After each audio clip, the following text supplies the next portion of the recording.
السلام عليكم اخوان، كي دايرين؟ كنتمنى تكونوا بخير وعلى خير وتكونوا كلكم في صحه مزيان.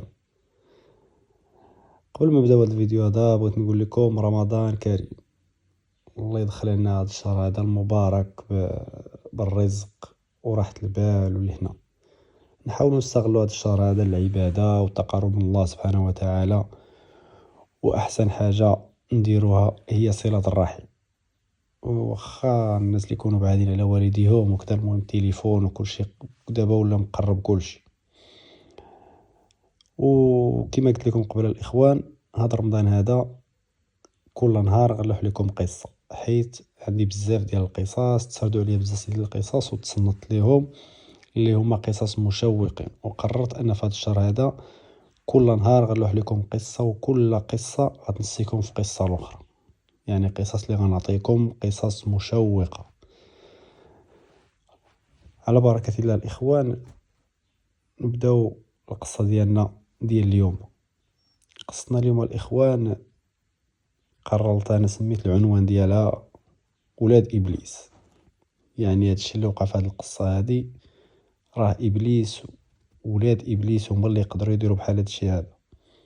يعني هادشي اللي غيوقع لهاد السيده هذه ما دارت لا بيديها لا برجليها، يعني ما كتستاهلش هادشي كامل. بلا ما نحرق لكم الاحداث ديال القصه الاخوان، الى اول مره كيطلع لك لا فيديو ديالي ويعجبك المحتوى ديالي، هبط لتحت ابونا وفعل الجرس باش يطلع لك اي جديد. اما بالنسبه للناس اللي قدامين معايا واللي كنقول لهم انا العائله، ما تبخلوش علينا باللايك ديالكم، وكنشكركم بزاف على التفاعل ديالكم مع الفيديوهات ديالي وعلى لي لايك ديالكم والكومنتيرات ديالكم الزوينين. وعلى بركه الله الاخوان، نبداو القصه ديالنا. قصتنا اليوم الاخوان وقعوا الاحداث ديالها في مدينه الدار البيضاء. لهاد القصه هذه عاودها لي الاخ ديال الضحيه ديال هاد القصه هذه، بلا ما نذكروا لا سميتو، ما غنذكروا السميه ديال الاخت ديالو.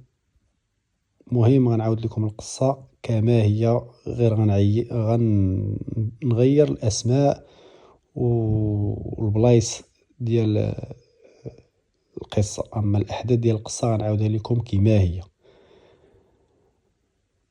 غنبدا معكم البطل ديال القصه. البطل ديال هاد القصه هذه، البطل ديال هاد القصه هذه سميتو عبد الكريم. عبد الكريم ولد مواليد 1985.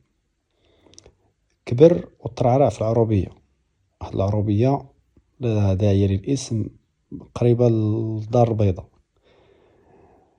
هذا عبد الكريم هو الابن الوحيد او الذكر الوحيد اللي عند العائله ديالو، اللي عند الاب ديالو والام ديالو. اللي الاب ديالو سميتو عبد القادر، الام ديالو سميتها ربيعه.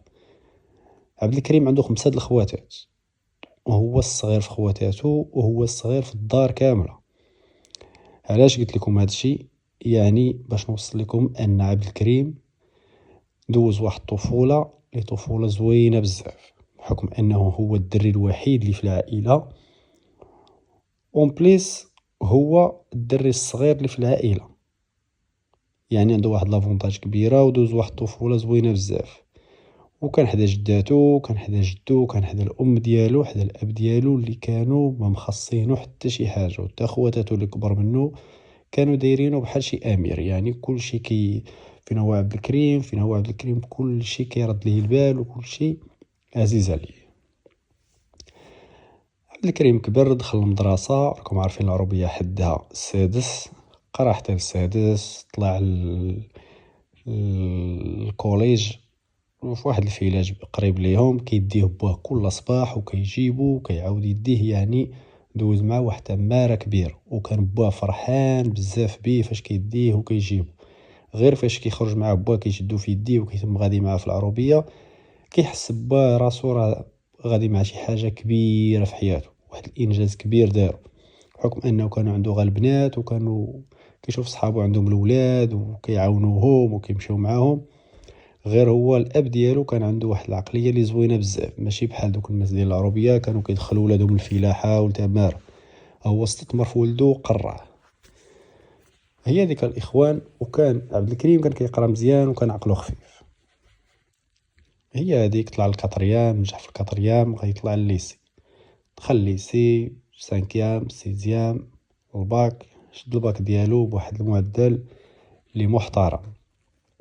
هنا غادي يدير الجامعة خصو يمشي للدار البيضاء، اما يكري اما يشوف شي حل. والاب ديالو مستحيل انه يخليه يكري مع شي دراري ولا زعما يمشي يكري ليه تما ولا يخليه بوحدو. هنا الاب ديالو غادي يهز التليفون غادي يصوني على عمو عبد الجليل اللي كيسكن في الدار البيضاء. غايقول له ودي راه ولدي شنو كاين وشنو كاين وشنو كاين، غادي يجي عندك فوق ما تكون شي عطله راه غادي يهود وتا انا غنبقى نجي نطلع عليه، غير هو رد ليه البال. وهادي قال له ما عندك حتى شي مشكل، عبد الكريم راه بحال ولدي ومربي ولا عمر هذا، هادي ابسط حاجه نديرها معاه، قول له يجي من غدا. مشى عند ولدو قال له راه غتمشي عند عمك عبد الجليل في الدار البيضاء تما فين غادي تقرا وفين غادي.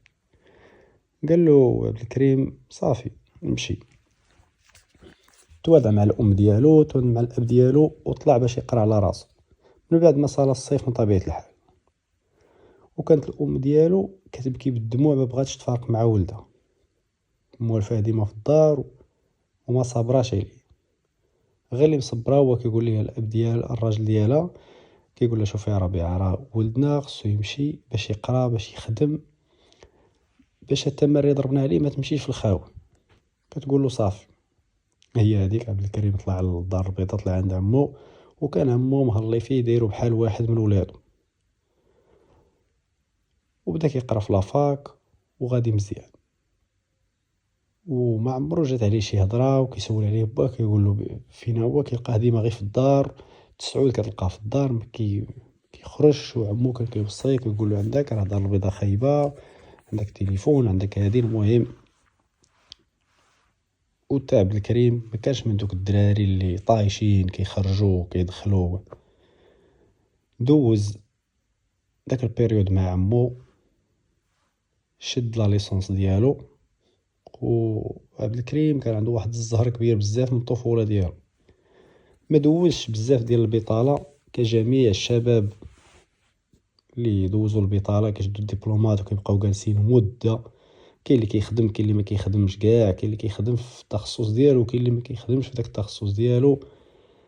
عكس عبد الكريم، عبد الكريم غير شد لا ليسونس ديالو، ما جلس حتى شي 3 شهور صحيحه غيدار الكونكور، وعمو غادي توصل ليه مع شي صحابو كيعرفهم وغادي يخدم استاذ في واحد الثانويه في الدار البيضاء. هنا غادي تحسن الوضعيه ديال عبد الكريم. هنا غادي يقرر انه يخرج من عند عمو، بحكم ان عنده بنات عمو كبارين والدار صغيره. قال له صافي انا دابا غادي نكري مع واحد جوج اساتذه صحابي وراه قريب ليك، انا في البرنوصي وراه نبقى نجي عندك نشوفك، وحتى الوالد ديالي الا جا عندي راه غنجيو انا وياه عندك. قال له عمو صافي ولدي اللي بغيتي اللي ارتاحيتي فيها، المهم اي حاجه خصاتك هادي راه دارك وجي لها في اي وقت. قال له صافي. دو مع با قال له انا راه غادي نكري مع شي دراري صحابي اساتذه. قال له عندك ولدي هادي؟ قال لي لا، راه كيقراو معايا والناس زعما راه محتارمين راسهم والناس. والاب ديالو كان كيتيق في عبد الكريم بزاف. قال له صافي انا كنثيق فيك ولدي، دير داكشي اللي مسلكك. هي هذيك الاخوان كرا مع دوك الدراري، وكانت الامور ديالو متحسنه بزاف. وكانت كيصيفط الام ديالو وكيصيفط لها الكادوات، حتى كانت الام ديالو كتجي عنده بعض المرات هي والاب ديالها، هي والراجل ديالها هو عبد القادر، كيجيو يطلعوا عليه كيلقاوه ما عنده لا بليه، حوايجو ديما نقيين، بيتو ديما نقيه، الدار نقيه، وحتى الدراري اللي ساكن معاهم نقي. هي هذيك الاخوان. وغادي الوقت مزيان مع عبد الكريم، حتى لواحد النهار غادي يتعرف على واحد السربايه في واحد القهوه اللي كيتقهووا فيها ديما. كان فوق ما كيمشي كيشوف هذيك السربايه ودخلات ليه دماغه، ما بغاش تخرج من دماغه ديك السربايه، ولا كيمشي لديك القهوه بشكل مستمر غير باش يشوفها. وتا ديك السربايه اللي سميتها سهناء لاحظات انها كيدير فيها شي شوفات وما كيقدرش حتى يهضر معاها. نهار على نهار نهار على نهار وكيعاود لصحابو. حتى قال لي واحد صاحبو واحد النهار صافي وانت غتبقى تجي ديما بحال هكا الا عينك فيها وعجباتك وكذا قولها ليها. وعبد الكريم ماشي من دوك الناس اللي كانوا زعيميه. صاحبو زعم وقال له قولها ليها انت عطي لا شونس قولها ليها قالت لك شي حاجه صافي راه غيا في قهوه مابقاش قاعد يجلس بديك القهوه سير القهوه اخرى. قال له صافي. واحد النهار بدا كيتسناها حتى سالات الخدمه ديالها بغات تخرج هو يوقف عليها كتسنى طاكسي وقف عليها. قال لها السلام عليكم. وعليكم السلام. قال له واش عرفتيني؟ قالت له لا. قال له ويلي انا كنجي ديما. قالت له واقيلا عرفتك. اييه مرحبا شنو عندك؟ قال له ودي شوفي انا غادي نقول لك واحد الهضره الا ما عجبكش الحال نمشي في حالي.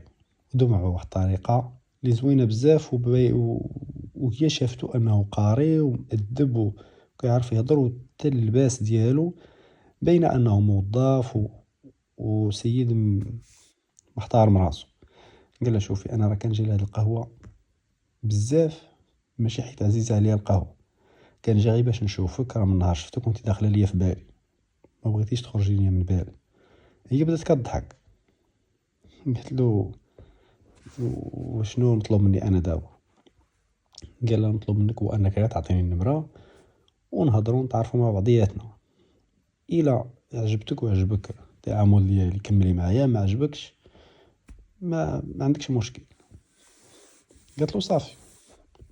عطاتو النمره ومشى شد الطاكسي ورجع عبد الكريم طاير من الفرح حيت هاد السنه هادي كانت زوينه بزاف. كانت واحد الدريه اللي زوينه كل اي حاجه فيها زوينه يعني الهندام ديالها وجهها شعرها كانت زوينه طويله مغليظه مرقيقه يعني مهم زوينه بزاف. عبد الكريم فرح لواحد الدرجه كبيره. اول مره غيدير علاقه مع شي بنت وبنت اللي زوينه بزاف. كيسول صحابو وكيقولوا ليه دريه زوينه. هو ما كيهموش انها خدامه في قهوه ولا المهم هو غير عجباتو واش عندها النمره ودار معاها غولاسيون وبقات ديك العلاقه ديالهم كتطور. واحد الوقت ودخلوا في علاقه حب ولا عبد الكريم كيغير عليها وما بقاش تا كيجي ديك القهوه يجلس فيها غير باش ما يشوفهاش كتسربي الرجال وكيشوفوا فيها الرجال. وديك العلاقه ديالهم استمرت وبداو كيتلاقاو بشكل مستمر حتى لواحد النهار غادي يكون غادي وبالضبط النهار الحد غادي يكون غادي هو وياها في الشاطئ ديال عين الدياب وغادي يتلاقى وجهه في وجه عمو ومرت عمو وولد عمو يعني شافهم وشافوه. هنا عبد الكريم غيدير راسو ما كيعرفهمش نهائيا غيقلب وجهه علاش غير باش ما يسولوه شكون هذيك وشكون هاد البنت وحشم. تم غادي حتى سناء لاحظت انه وجهه بدا كيتبدلوا فيه الالوان. قالت له مالك؟ قال لها والو. قالت له لا كاينه شي حاجه حكرت عليه. قال لها راه غتلاقيت مع عمي وكذا. قالت له راه عادي. قال لها لا راه بغا يمشي يقولها للدار وهادي وهادي المهم ما شداتش ديك الهضره ما تسوقاتش هي ديك الهضره. هنا عمو غير جا للدار اول حاجه غادي يديرها يهز تليفون وغادي يصوني على خوه عبد القادر اللي هو الاب ديال عبد الكريم. ويقول ليه شوف اخويا ولدك بطبيعي ما حد باقي الحال زوج ولدك راه تلاقيتو اليوم في عين دياب غادي مع واحد البنت ما عندي ما نقول لك فيها لابسه غير العرا وباينه فيها شي شالوطيه. قال له باش كتقول؟ قال له ولدي غيدير هادشي. قال له هادشي كنقول لك راه شفتو حتى هو شافني انه شفتو وقلب ما شافش فيا نهائيا ما دواش معايا. قال له صافي. قطع التليفون. عبد القادر اللي هو الاب ديال عبد الكريم طلع عليه الدم ويمشي عند مرتو ربيعه اللي هي الام ديال عبد الكريم. قال لها اجي لاله تسمعي ولدك شنو كيدير راه غادي في كازا وغادي مع بنات موسخات وكيدور معاهم وبليس في البحر بحال ما كاين حتى شي حاجه. صوني على ولدو عبد الكريم، جاوبو كي داير لاباس بخير. قال له وليدي الا عندك شي وقيت جي عندي. قال له انا بابا دابا ما نقدرش نجي، ولكن شي مشكل؟ قال له لا. قال له الا ما عندكش الوقت فين تجي انا وامك غنجيو عندك حيت بغينا نهضروا معاك. قال له ما كاينش شي مشكل خلعتوني. قال له لا ما كاين حتى شي مشكل، حنا بغينا نهضروا معاك. قال له صافي مرحبا بكم، فوق ما جيتو مرحبا، انا راه غدا في العشيه ما كنقريش جيو. هي هذيك الاخوان عبد القادر وربيعه اللي هما الابوين ديال عبد الكريم تفاهموا، شافوا ليه واحد البنت من الدوار، بنت خالة عبد الكريم، ما قارياش وجالسه غير في الدار، وبنت في عمرها 20 سنة، يعني بنت باقا صغيرة. وراكم عارفين بنات العروبية فاش كيعرفوا ان راجل مستقر الحالة ديالو، ماشي كاع عروبية، اي بنت مستقرة الحالة ديالو، الخدمة ديالو، خدام مزيان، صالير مزيان، يعني واحد الصالير محترم، موظف، راه اي بنت غتبغي تزوج به. البنت اللي سميتها نوال قبلات بدون نقاش، وتا الابوين ديالها كانوا فرحانين بزاف، حيت اول حاجه عبد الكريم كان كيتضرب به المثل في ديك الدوار بالقرايه والتربيه ديالو، وما كانش كيهز الراس في اللي كبر منه، ما عمرو دار حتى شي مشكل. وكانت اي مراه كانت كتمنى راجل لبنتها. هنا غادي يطلعوا عند عبد الكريم، قال له شوف ولدي راه شفنا ليك نوال بنت خالتك، راه فهاد العطله الصغيره غنديروا الخطوبه وخاصك تزوج. قال له ما كاين بو ولا كاين، انا اللي والدك وانا اللي عارف مصلحتك وانا ضربت عليك تماره وانا هادي. وامو بدات كتبكي. عبد الكريم كانت نقطه الضعف ديالو هو الام ديالو. قال لها صافي امي ما عندك علاش تبكي، الا بانتك ديك السيده صالحه ليا وبغيتيها ليا ما عندكش غرام ديال المشكل. قالت له صافي.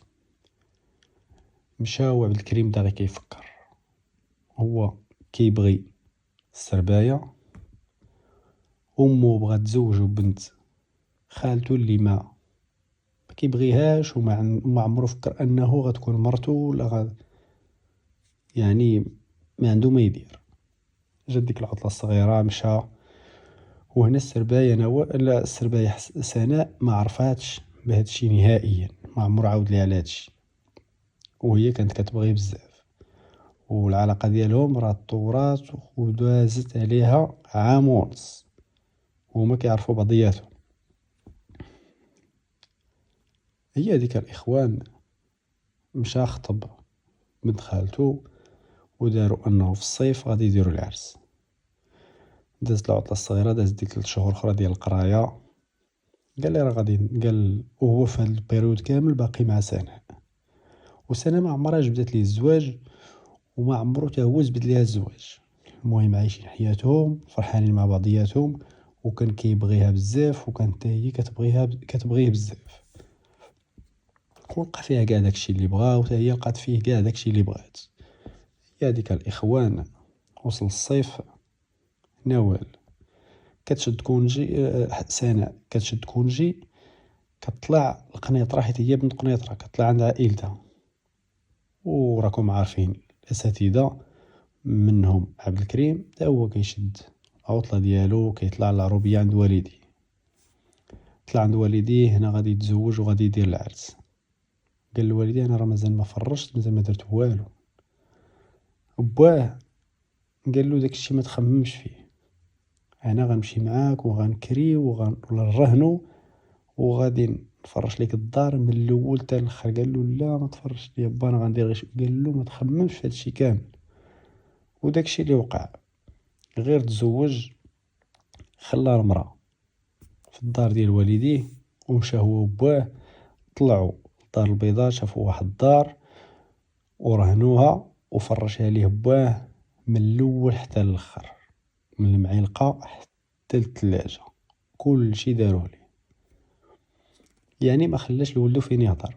قال له دابا هو سير جيب مرتك وهذا الشهر اللي بقى لكم ديال العطلة سيروا تساراو ودوروا وتعرف على مرتك مزيان. سير الله يسهل عليك ولدي، انا راضي عليك. داكشي اللي غادي يدير عبد الكريم، غادي يمشي غادي يهز مرتو اللي هي نوال، وغادي يمشيو ويطلعوا للشمال يتساراو، وغيتسالى داك الشهيار وغادي يجيبها للدار وغيتقداو وغادي يجلسوا في دارهم. وعبد الكريم ما عمرو بغى نوال، وتناول لاحظت انها كان بعد منها ونفر منها. ولكن مع مرور الايام راكم عارفين في دار وحده صافي بداو كيتاقلموا مع بعضياتهم. ورجعت سناء للخدمه ديالها ورجعت هو للخدمه ديالو، بداو كيتلاقاو تاني بحال لا عبد الكريم كاع ما مزوج. وسناء ما عرفاش هادشي نهائيا، وعبد الكريم كان مهني من هاد الناحيه ان مرتو غتعرف ولا غتشوف التليفون، حيت هي ما قارياش نهائيا، ما عمرها قرات وما كتخرجش من الدار، وكانت كتخلع على الدار البيضاء. وكانوا دوك الناس ديال ديك العروبيه فاش كيضربوا المثل كيقولوا العروبيه الدار البيضاء راه واعره راه غولار، ولات هي خايفه الا ما خرجتش معاه ما كتخرجش. هنا غادي يشري عبد الكريم واحد الطوموبيل ويولي يخرج مرتو بالليل يتساراو، ومع سناء هو راه ديما معاه، حتى انه كرا كاع واحد الدار ولاو كيتلاقاو فيها ديما. هي هذيك الاخوان غادي الوقت هكاك لواحد المده طويله، حتى لواحد النهار غادي نوال غادي تبدا التقيه وغادي تشد الردان والدوخه. اي نوال داها راجلها عند طبيب ولقاها حامله، وهي فرحات بزاف، وهو جا هادشي عادي وحس براسو ما حاملش هاد الولد وما باغيش كاع يتزوج اصلا بها. ولكن ملي جابوها ليه والديه ما قدرش انه يخسر لهم، وما قدرش حتى يخسر نوال ولا يقول لها شي كلمه خايبه شي نهار، غير باش ما توصلش الهضره لوالديه ويجيو عنده تاني يبقاو عليه بتأنيب الضمير. حتى لواحد النهار الاخوان، المهم نوال بدا كيبان كرشها. واحد النهار مع شي 12 ديال الليل قالت له انا تشهيت شي حاجه. هزها في الطوموبيل خارجين، وقفوا واحد الفيروج غادي يدور راسو، غادي تبان ليه سناء واقفه كتسنى طاكسي دارت فيه بحال هكا شيرات ليه بديك قوه الخلعه ديالو، حرق الضوء الاحمر وزاد، وبدات كتصوني عليه في التليفون، كتصوني عليه ما كيجاوبهاش. قالت لي نوال شنو كيصوني؟ قال لها واحد صاحبي في الخدمه غير غادي يبرزني واقيلا غيقول لي عطيني الطوموبيل شي حاجه ما غنجاوبوش. قالت له صافي. هي هذيك مشاو قضاو دوك الغراض ورجعوا في حالهم. وعبد الكريم ما جاش النعاس، حيت سناء شافت معاه مرا وحامله. شنو غيقول ليها؟ وعارف كون وقف كون جات عنده غادي تفرشو قدام مرتو وغادي يتشوه وغتوصل الهضره العروبيه والوالديه غادي يسخطوا عليه. ما علينا الاخوان. الغد ليه لقى سناء كتسناه قدام الليسي فين كيقري، غير وقف الطوموبيل وهي تجي عنده، حتى بداو التلاميذ كيشوفوا فيهم. قال لها طلعي. طلعات وهو يزي الطوموبيل. قال لها علاش جيتي عندي هنايا؟ راه التلاميذ راه غادي تصري عليا التلاميذ غيولي بنادم كلشي كيدوي عليا. قالت له شكون هذيك اللي كنتي هاز البارح وحامله؟ قال لها ديك راه غامرت صاحبي راه ما كاينش هنا مسافر ومرتو جا الوجع وديتها للسبيطار. قالت له علاش فاش شفتيني هربت؟ قال له عرفتك غادي تجي غتبقاي تقول لي ديك الهضره وما بغيتش ديك المراه ديري شي نظره خايبه ولا صاحبي. داكشي علاش مشيت وخليت. قلت له علاش ما كتجاوبنيش؟ قال لي حيت ديك الساعه كانت حدايا داكشي علاش ما جاوبتكش. المهم حاول يقنعها، وسناء ماشي بحال نوال، ما تيقاتوش نهائيا.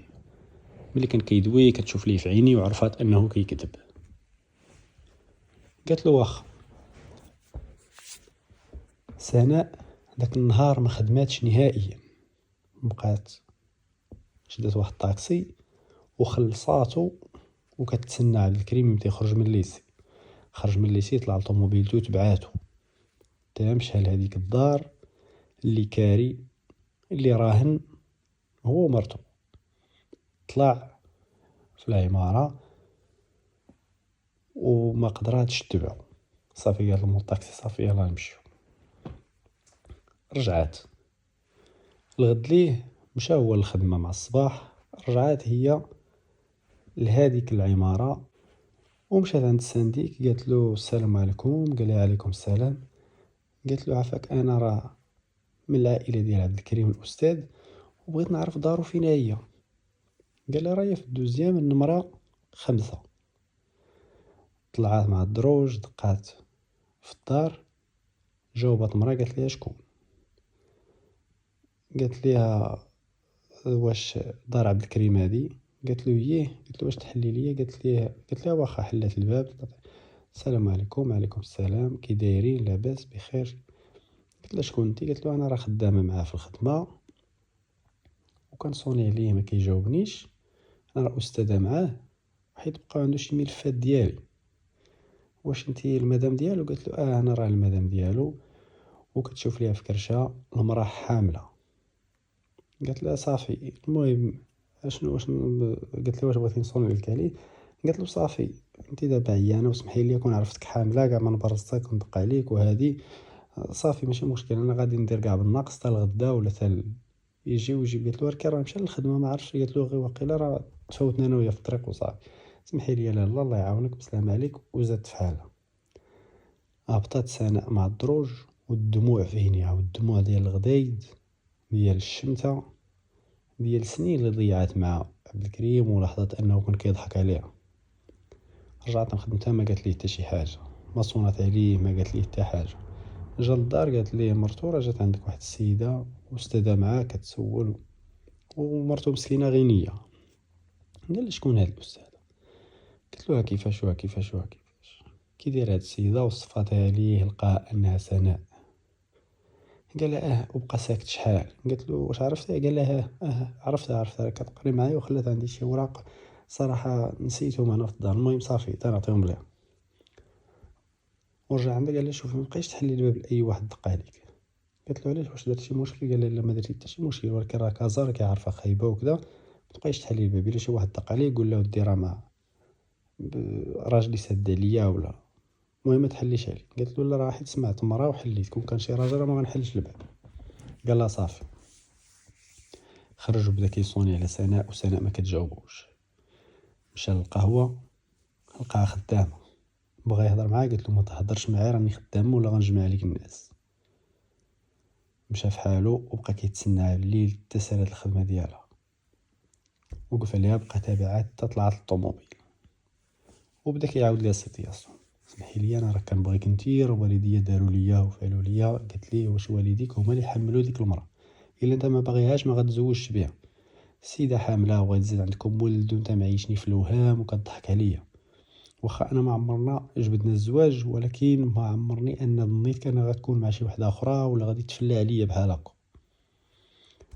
عبد الكريم دعا كيشوف فيها وساكت.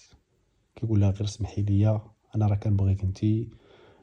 هذيك راه غنفرض عليا غا والديا وهذه هما هي اللي عندي وعزيزه عليا وما كنقدرش نخسر ليها وهذه. المهم حاول يقنعها ورجعت العلاقه ديالهم كيما الاول. هي هذيك رجعت العلاقه ديالهم كيما الاول. هنا سناء حست براسها انها مش موته واخا رجعت معاه ما بقاش هذيك العلاقه كيما هي. واحد النهار غتقول لي سناء عبد الكريم انا راه كنحس بشي دوخه وراني عيانه خصك ديني للطبيب.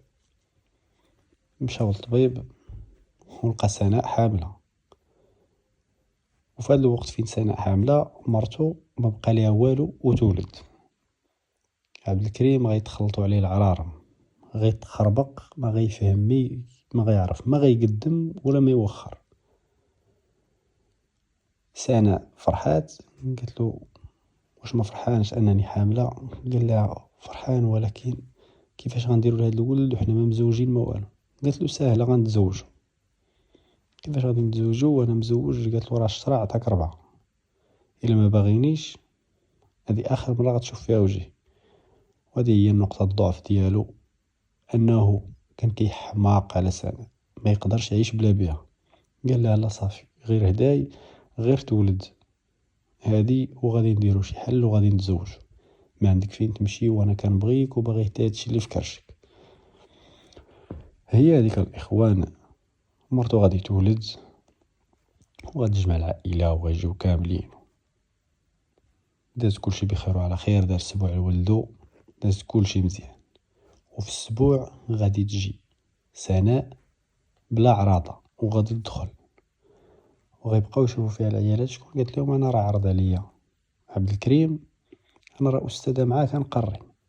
مرحبا لاباس دخلي مرحبا بك، ما قال لينا والو دخلي مرحبا بك، واخا ما يقولش لينا رحبوا بها وجلسات. غادي يدخل عبد الكريم وغادي تبان ليه سناء لابسه تكشيطه وماكيا وجالسه مع العيالات في الخزانه. غادي يبقى غير حال فمو ما فهم والو. غادي تصيفط ليه ميساج قالت له ما عرضتيش عليا، انا راه جيت بلا عراضه. عبد الكريم ولاك عايش في واحد الستريس اللي صعيب بزاف. سناء حامله، مرتو ما عرفت حتى شي حاجه، يعني واحد الستريس اللي ما تمناش لعدوك. هي هذيك الاخوان.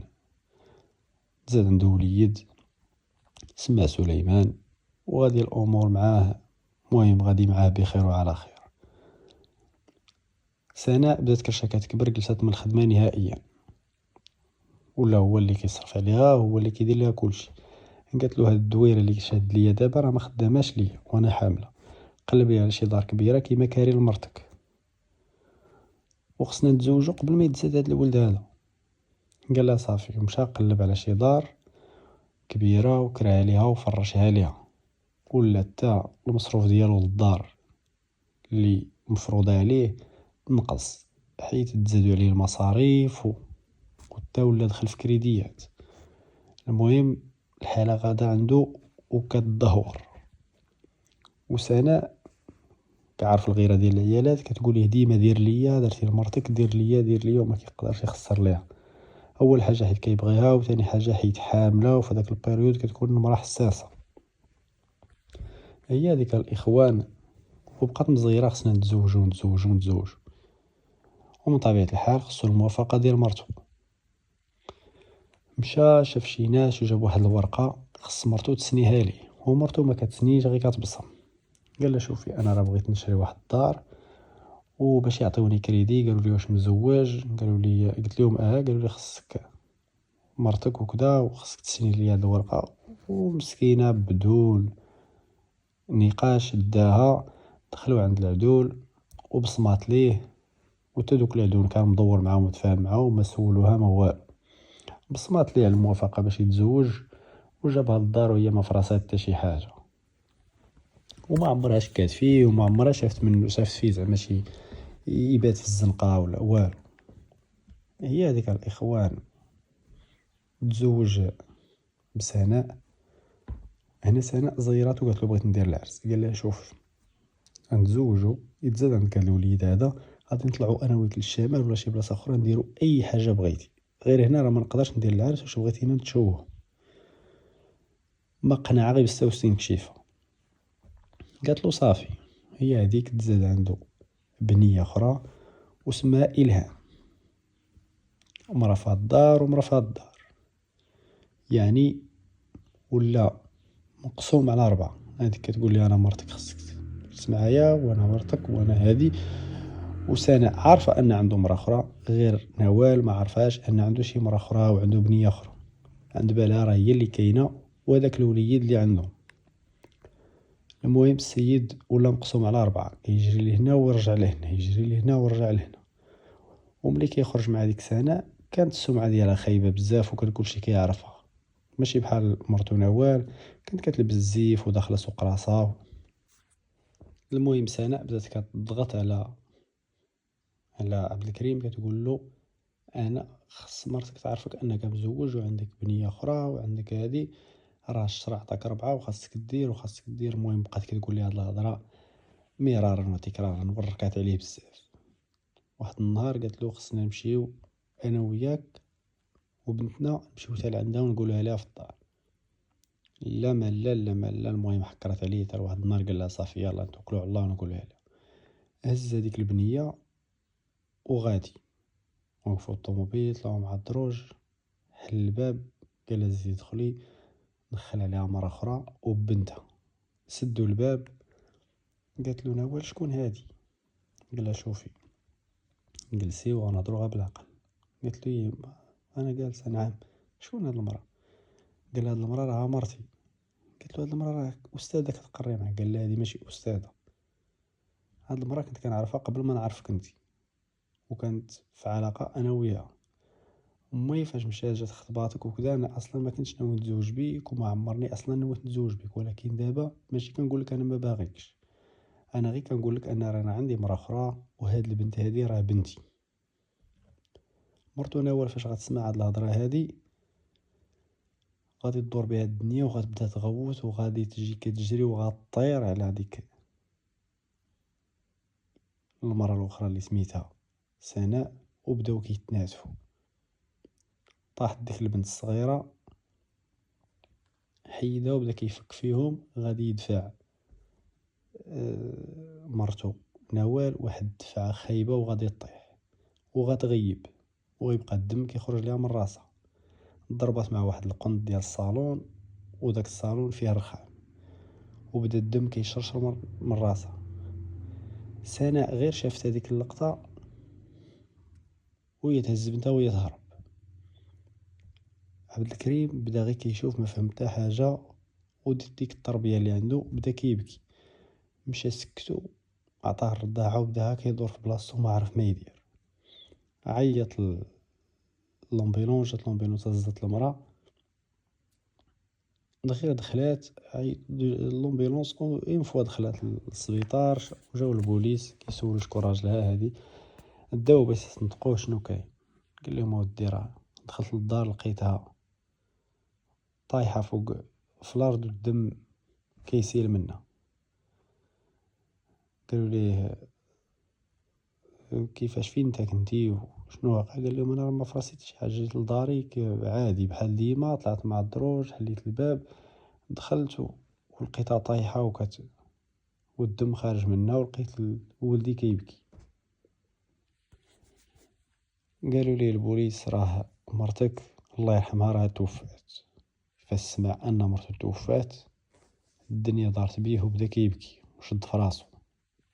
البوليس ما اقتنعوش بهاد الهضره هادي، شدو عندهم ورجعوا للعماره وسولوا السانديك. قالوا ليه الوقت الفلانيه شكون دخل لهنا؟ قال لهم راه جا عبد الكريم وجات مع واحد المراه مع بنيه. طلعوا ما داش حتى شي 20 دقيقه 15 دقيقه غادي تهبط داك المراه كتجري وهزه بنتها وهربات وبقات غادا مع الشريك كتجري. ورجعوا لكاميرا المراقبه ولقاو واحد المراه طلقه الشعر وهزه بنيه صغيره تربيه وهربانه. غادي يرجعوا عند عبد الكريم غيقولوا لي شوف غير جينا للصراحه، راه السنديك قال لنا كلشي وتا الكاميرات راه شافوا واحد المراه طلعتي معاها وهبطات. غيقول لهم عبد الكريم صراحه كامله، غيقول لهم ودي انا شنو واقع انا راه تزوجت مره اخرى وهي اللي كانت كاتبه لي الموافقه وبلا ما تعرف. صافي فاش حسيت براسي تزيرت وما قادرش انا باش نبقى ديما مخبي وديما مستريسي، قلت اجي نصارحها وجبت ديك المراه اللي هي مرتي باش نقول لها زعما راني مزوج. غير فاش قلتها ليها طارت على هذه بقاو مدابزين. فارقتهم ما عرفت واش انا اللي دفعتها ولا هي اللي دفعتها. المهم ضرب راسها مع القنت ديال الرخامه وطاحت. هادشي اللي وقع. فين هي السيده اللي معاك؟ ساكنه في البلاصه الفلانيه. مشاو جابوها حتى هي استنطقوها. قالت لهم نفس الهضره، قالت لهم اودي راه جا باش نقولوا ليها اننا راه مزوجين. طارت عليا في شعري بقيت كنتناتف انا وياها دفاعها هو وهي طيح على القنت ديال الرخامه وبدا الدم كيخرج من راسها. انا فاش شفتها طايحه هكاك وانا نهربت خلعت هربت. هي هذيك الاخوان الوالدين ديال عبد الكريم كيصونيو ما كيجاوبوش. طلعوا عنده وقالوا لهم الناس راه مرتوها شنو واقع ومشاو ولقاو المراه ميته وولدهم مشدود وعرفوا ان ولدهم مزوج مرة اخرى وسربايه. الاب ديالو غادي يطيح تما، كان عنده السكر وغادي يتوفى في الدار البيضاء. وعبد الكريم فاش غيسمع الاب ديالو توفى، هنا صافي غينهار نهائيا. امو جات عنده حتى للحبس وسخطات عليه، حيت الاب ديالو توفى بسببه هو. ديك المرأة اللي سميتها سناء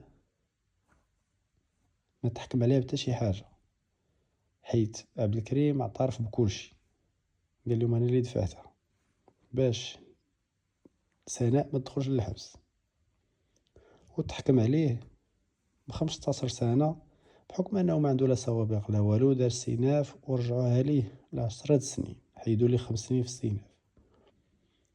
هنا فاش سناء غادي تسمع ان راجلها تحكم ب10 سنوات، غادي تمشي تطلق نيشان. وهنا غادي يتلقى صدمة أخرى، أن سناء طلبت الطلاق وغادي يطلقها المخزن. هنا تدهورات الحالة ديالو بزاف في الحبس، مشات ليه الخدمة، مشات ليه المرأة، مشات ليه المرأة الأخرى اللي كيبغيها، مشى ليه بواه والأم ديالو ساخطة عليه. عبد الكريم ما غاديش يدوز واحد الوقت كتير في الحبس، وغادي يوقع ليه واحد انهيار عصبي، وغادي يديوه للسبيطار، وغادي يطير ليه الفريق، غيولي مسطي من الحبس سميتو السبيطار ديال الحماق. ولحد الان عبد الكريم باقي عايش في السبيطار ديال الحماق، وحالته متدهوره، راكم عارفين دوك الناس كيفاش كيكون. وديك السيده مسكينه ماتت، وديك الطريبيه داتها الام ديال عبد الكريم وعايشه معاها في العروبيه، اللي هو سليمان ولدهم. اما الاخر ما عطانيش، الاخ ديال الضحيه اللي ماتت ديال نوال ما عطانيش حتى شي خبار على هذيك، عطاني انها طلقات وصافي، والاخر تصدى. هذا هو الاخر ديال القصه ديالنا الاخوان. صراحه قصه مؤلمه بزاف، قصه اللي كتضر في الخاطر. الا عجبتكم القصه الاخوان ما تبخلوش علينا باللايك ديالكم وبارطاجيو ولي كومونتيرات ديالكم زوينين. تهلاو ليا فراسكم، رمضان كريم.